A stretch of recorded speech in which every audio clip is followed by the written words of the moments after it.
కేటీఆర్ గారు. Speaker sir, ముందుగా ప్రభుత్వం తీసుకొచ్చిన ఈ బిల్లుకు స్వాగతం పలుకుతున్నాం సార్, సమర్థిస్తున్నాము మా పార్టీ తరఫున కూడా. అయితే గౌరవ మంత్రి గారి దృష్టికి, గౌరవ ప్రభుత్వం దృష్టికి మా తరఫున, ఎందుకంటే న్యాయ వ్యవస్థ మీద ప్రజలకు అపారమైన విశ్వాసం ఉంది అధ్యక్ష.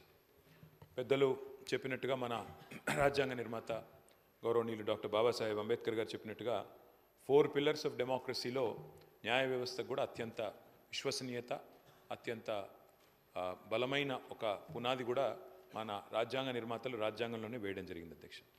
గౌరవ మంత్రి గారిని నేను కోరేది ఏమంటే అధ్యక్ష, ఇప్పుడు వారు చెప్పారు ఫర్ స్పీడీ ఎక్స్పెడిషియస్ జస్టిస్, దానికోసమే ఈ కార్యక్రమం, ఈ చట్టం తెస్తున్నాం, ఈ బిల్ తెస్తున్నాం అని చెప్పారు. చాలా సంతోషం. వారికి మంత్రి గారు నేను కోరేది ఒకటే, ఈ మధ్యకాలంలో మంత్రి గారు మనం గమనిస్తూ ఉన్నాం, మా సబితా ఇంద్రారెడ్డి గారు కూడా చాలా వివరంగా మాట్లాడారు. శాంతి భద్రతల విషయంలో ఎట్లా ఉంది పరిస్థితి అనేది కూడా చాలా వివరంగా చెప్పారు. దయచేసి ప్రభుత్వాన్ని నేను కోరేది, మనం అందరం కూడా, ఎందుకంటే సమిష్టిగా రాజకీయాల్లో ఏ రకమైన అభిప్రాయాలు ఉన్నప్పటికీ, ఏ రకమైన సిద్ధాంతాలు ఉన్నప్పటికీ, ఏ రకమైన విభేదాలు ఉన్నప్పటికీ, మనందరం కూడా కొన్ని విషయాల్లో మాత్రం సమిష్టిగా ఆలోచించాల్సిన అవసరం ఉంది. ఈ రాష్ట్రంలో ఈరోజు జరుగుతున్న అత్యాచారాలు కానీ, ఈ రాష్ట్రంలో ఈరోజు జరుగుతున్న సైబర్ క్రైమ్ కానీ, రాష్ట్రంలో మనం అందరం కూడా జ్యుడిషియస్గా ఆలోచించి ఫాస్ట్ ట్రాక్ కోర్టుల ఏర్పాటు, ముఖ్యంగా అత్యాచార కేసుల విషయంలో దయచేసి నేను ప్రభుత్వాన్ని కోరుతా ఉన్నా, అవసరమైతే ప్రతి జిల్లాలో స్పెషల్ కోర్ట్స్ ఏర్పాటు చేయండి. ఫాస్ట్ ట్రాక్ అంటే ఒక్కసారి ఇలాంటి నేరం జరిగినప్పుడు మళ్ళీ ఎవరు అలాంటి దుస్సాహసం చేయకుండా నిందితుడికి వెంటనే శిక్ష పడుతుంది, బాధితులకు న్యాయం వస్తుందనే విధంగా ప్రతి జిల్లాలో అవసరమైతే ప్రత్యేక ఫాస్ట్ ట్రాక్ కోర్టులు ఏర్పాటు చేయాలని ప్రభుత్వానికి మా విజ్ఞప్తి. అదే మాదిరిగా అధ్యక్ష, not just in the issue of sexual molestations etcetera, but also ఇతర సైబర్ క్రైమ్ విషయంలో కూడా, ఎందుకంటే ఇప్పుడు క్రైమ్ రూపం మారుతోంది. ఇదివరకు మనకు ఎన్నో సెక్షన్స్ ఉన్నాయి అధ్యక్ష పీనల్ కోడ్లో, అవన్నీ కూడా చాలా అవుట్డేటెడ్ అయిపోయినాయి, ఆబ్సలీట్ అయిపోయినాయి. అందుకే కొత్త చట్టాలు కూడా వస్తూ ఉన్నాయి. నేను రాష్ట్ర ప్రభుత్వాన్ని అడుగుతా ఉన్నాను, ఈ మధ్యన కేంద్ర ప్రభుత్వం కొన్ని కొత్త న్యాయ చట్టాలు కూడా తెచ్చింది.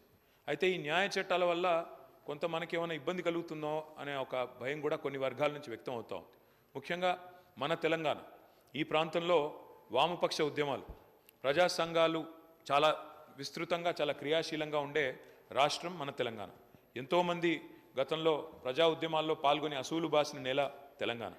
అట్లాంటి తెలంగాణలో మనం కొత్త చట్టాల వల్ల పోలీస్ రాజ్యంగా ఏమన్నా రాష్ట్రం మారుతుందా అనే ఒక అనుమానం కూడా కొన్ని ప్రజా సంఘాల్లో, పౌర సంఘాల్లో, వామపక్ష సంస్థల్లో, ఇతరుల్లో కూడా ఉంది.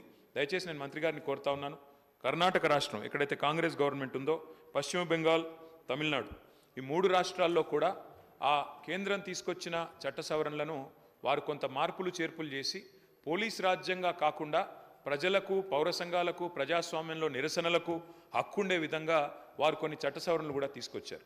నాకు తెలుసు ఈ బిల్లుతో డైరెక్ట్గా దానికి సంబంధం లేకపోవచ్చు, కానీ ప్రభుత్వాన్ని నేను కోరేది ఏమంటే ఈ చట్టాల విషయంలో కూడా మన రాష్ట్ర ప్రభుత్వం, మన రాష్ట్రంలో కూడా ఒక విధానపరమైన నిర్ణయం మీరు తీసుకోండి.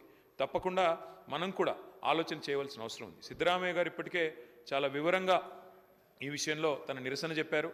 తప్పకుండా మా కర్ణాటక రాష్ట్రంలో దీనికి సవరణలు కూడా తీసుకొస్తామని చెప్పారు. నేను మంత్రి గారిని స్పష్టంగా, నేను ఈ బిల్లుతో సంబంధం లేకపోయినా ఈ విషయంలో ప్రభుత్వం మన సభ్యులకు, రాష్ట్ర ప్రజలకు ఒక విశ్వాసం నింపే ప్రయత్నం చేయాలని కోరుతా ఉన్నా.